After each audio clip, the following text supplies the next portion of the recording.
വാർത്തയാക്കട്ടെ എന്ന്. വാർത്തയാക്കാൻ ഞങ്ങൾ വാർത്തയാക്കട്ടെന്ന് രാഹുൽ മാങ്കൂട്ടത്തിനെതിരെ മാധ്യമങ്ങളാണോ ആദ്യം വാർത്തയാക്കി കൊണ്ടുവന്നത്? ഇതിൻ്റെ ഇതിൽ ബന്ധപ്പെട്ട ആൾക്കാരാണല്ലോ, ബന്ധപ്പെട്ട ഇരയാണല്ലോ ഇതിൽ വാർത്ത കൊണ്ടുവന്നത്. അവരാണല്ലോ, അവരുടെ ഫോൺ സന്ദേശമല്ലേ ഇന്നലെ ഞാൻ നമ്മുടെ കൊച്ചു മക്കളെ പ്രായമുള്ള കുട്ടികളിരിക്കുന്നു. അതുകൊണ്ട് ഞാൻ പറയുന്നില്ല. ഇപ്പോൾ പത്രസമ്മേളനം നടത്തുന്ന വൃത്തിയില്ല. കാര്യം വെച്ചാൽ എന്താ, പെൺകുട്ടികളാണ്, കൊച്ചു മക്കളാണ് കൂടുതൽ പെൺകുട്ടികൾ. അവരുടെ മുമ്പ് ഇതൊക്കെ എങ്ങനെയാണ് നമ്മൾ പറയുന്നത്? അങ്ങനെ ഒരു പ്രശ്നം വന്നിരിക്കുകയാണ് കോൺഗ്രസ് കാരണം.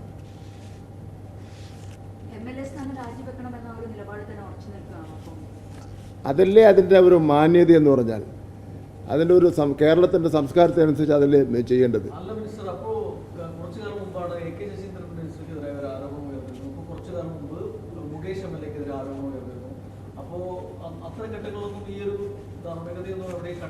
അല്ല, ശശീന്ദ്രനെതിരായിട്ട്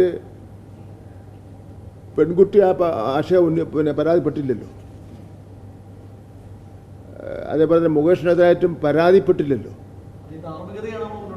അല്ല, ധാർമ്മിക പരാതി ഇപ്പോൾ എനിക്കെതിരായിട്ട് നിങ്ങൾക്കോണെങ്കിൽ ഒരു പരാതി ഉന്നയിക്കാമല്ലോ. അത് നമുക്ക് എടുക്കാൻ പറ്റില്ല. ഇപ്പം രാഹുൽ മാങ്കൂട്ടിനെതിരായിട്ട് വേറെ ഒരു തെളിവില്ലാതെ ഒരു പരാതി പറഞ്ഞാൽ അത് നമുക്ക് അത് എടുക്കണമെന്നില്ല. ഇതിപ്പോൾ ഒന്നല്ലല്ലോ, ഇപ്പം ഓരോ ദിവസവും ഇങ്ങനെ ഈ വെള്ളച്ചാട്ടം പോലെ ഇങ്ങനെ വന്നുകൊണ്ടിരിക്കുകയല്ലേ. ഇത് ഓരോ ദിവസവും ഓരോ ടൈപ്പ് രീതി, ഓരോ ടൈപ്പ് പരാതി വന്നുകൊണ്ടിരിക്കുകയല്ലേ. അപ്പോൾ പരാതി പറയുന്നത് പത്രക്കാരല്ലല്ലോ, ഇരകളാണല്ലോ പരാതി പറഞ്ഞുകൊണ്ടിരിക്കുന്നത്. എന്തിനധികം പറഞ്ഞ ട്യൂഷൻ പഠിപ്പിച്ചവർ പോലും പറയല്ലേ. അതാണ് ഞാൻ അപൂർവങ്ങളായിട്ടുള്ള ഒരു കേസാണ് ഈ കേസ്.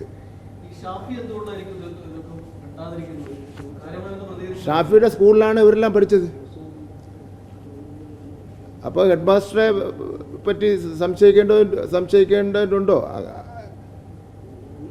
ഷാഫി ഒന്നും മിണ്ടാതിരിക്കുന്നിടത്തോളം കാലം ആൾക്കാർ സംശയിക്കും. അവരാണല്ലോ പറഞ്ഞത് ഞങ്ങളുടെ ഷാഫി പറമ്പിൻ്റെ സ്കൂളിലാണ് പഠിച്ചത്. അപ്പോൾ ഷാഫി പറമ്പിൽ ഇപ്പോൾ ഒന്നും മിണ്ടുന്നില്ല. അപ്പോൾ സ്വാഭാവികമായിട്ട് ഷാഫി പറമ്പിൽ സ്ഥലം വിട്ടുപോയെന്നാണ് പറയുന്നത്. ഷാഫി പറമ്പിലിന് പോലും തൻ്റെ സ്കൂളിൽ പഠിച്ച കുട്ടിയെ സംരക്ഷിക്കാൻ കഴിയാതെ സ്ഥലം വിട്ടു പോകേണ്ട സാഹചര്യം ഉണ്ടാകുമെന്ന് വെച്ചാൽ ഇതിനപ്പുറം ഗതികേടായിട്ടുള്ള ഒരു യൂത്ത് കോൺഗ്രസ് പ്രസിഡന്റ് രാജിവെച്ചു. അപ്പം ഇപ്പം യൂത്ത് കോൺഗ്രസിന് നാഥനില്ല. യഥാർത്ഥത്തിൽ KPCC പ്രസിഡന്റ് പറയേണ്ടതല്ലേ, പുതിയ പ്രസിഡന്റ് എന്നുള്ള നിലയിൽ ഉടനെ MLA സ്ഥാനം രാജിവെക്കണം. ഇനി ഈ കോൺഗ്രസ്സുകാർക്ക് കേരളത്തിൽ ആരെങ്കിലും വോട്ട് ചെയ്യൂ? മനസാക്ഷിയുള്ള, നമ്മുടെ സ്ത്രീകളോട് ബഹുമാനമുള്ള, അമ്മയും പെങ്ങളുമുള്ള ആരെങ്കിലും ഈ വരാൻ പോകുന്ന പഞ്ചായത്ത് ഇലക്ഷനും നിയമസഭാ ഇലക്ഷനും അവർക്ക് വോട്ട് ചെയ്യാൻ വേണ്ടി പോകും? വോട്ട് ചെയ്യാൻ വേണ്ടി പോവില്ല.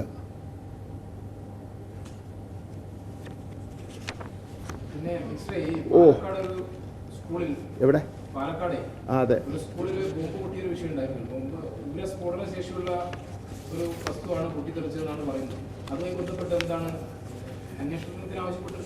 അതെ. ഇന്നിപ്പം റിപ്പോർട്ട് കിട്ടിയായിരുന്നു.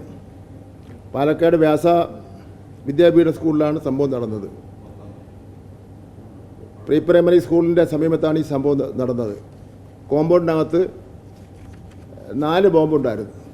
ഉഗ്ര സ്ഫോടക ശേഷിയുള്ള വസ്തു എന്ന് പറയാം, ബോംബെന്നോ അങ്ങനെ പറയാം. 4 എണ്ണം ഉണ്ടായിരുന്നു. 1 പൊട്ടിത്തെറിച്ചത്, 3 എണ്ണം പോലീസ് എടുത്തു. ഇപ്പോഴും അത് പോലീസ് അന്വേഷണം നടത്തുമ്പോൾ കിട്ടിക്കൊണ്ടിരിക്കുക. RSSൻ്റെ ക്യാമ്പ് നടക്കുന്ന ഒരു ഗ്രൗണ്ടാണ്. RSSന് ഇതിനോട്ട് നല്ല ബന്ധമുണ്ട്. എനിക്ക് തോന്നുന്നു വരാൻ പോകുന്ന തെരഞ്ഞെടുപ്പിനെ കണ്ടുകൊണ്ട് ബോംബ് അവർ തയ്യാറാക്കി ഇതിനെ കുഴിച്ചിടുകയാണെന്നാണ് എനിക്ക് തോന്നുന്നത്, ആവശ്യത്തിനെടുക്കാൻ വേണ്ടി. അപ്പോൾ ഇതിലെ ഒരു കാര്യം ഞാൻ വിദ്യാഭ്യാസ ഡെപ്യൂട്ടി ഡയറക്ടർക്ക് നിർദ്ദേശം കൊടുത്തു. CBSE സ്കൂളായതുകൊണ്ട് മറ്റു നടപടി എടുക്കാനുള്ള അധികാരാവകാശം ഞങ്ങൾക്കില്ല. പക്ഷേ NOC കൊടുക്കുന്നത് ഞങ്ങളാണ്, നോൺ ഒബ്ജക്റ്റ് സർട്ടിഫിക്കറ്റ് കൊടുക്കുന്നത് ഞങ്ങളാണ്. അത് ഏത് വിദ്യാലയത്തിലായിരുന്നാലും. അപ്പോൾ അതുകൊണ്ട് ഈ വിദ്യാലയങ്ങളിൽ കോമ്പൗണ്ടുകളിൽ ഇത്തരം സ്ഫോടക വസ്തുവും ഉഗ്ര സ്ഫോടന ശേഷിയുള്ള ബോംബുകളും പൊട്ടിത്തെറിച്ച സാഹചര്യത്തിൽ അത് മാനേജ്മെൻറ്റും സ്കൂളും അറിയേണ്ട കാര്യമാണ്. ഇതിനെ സംബന്ധിച്ചിടത്തോളം ഗവൺമെൻറ് നൽകിയിട്ടുള്ള NOC പിൻവലിക്കാതിരിക്കാൻ കാരണമുണ്ടെങ്കിൽ ആ കാരണം ബോധിപ്പിക്കണമെന്ന് ആവശ്യപ്പെട്ടുകൊണ്ടൊരു നോട്ടീസ് സർവ് ചെയ്യുന്നതിന് വേണ്ടി പാലക്കാട് വിദ്യാഭ്യാസ ഡെപ്യൂട്ടി ഡയറക്ടർക്ക് നിർദ്ദേശം കൊടുത്തിട്ടുണ്ട്.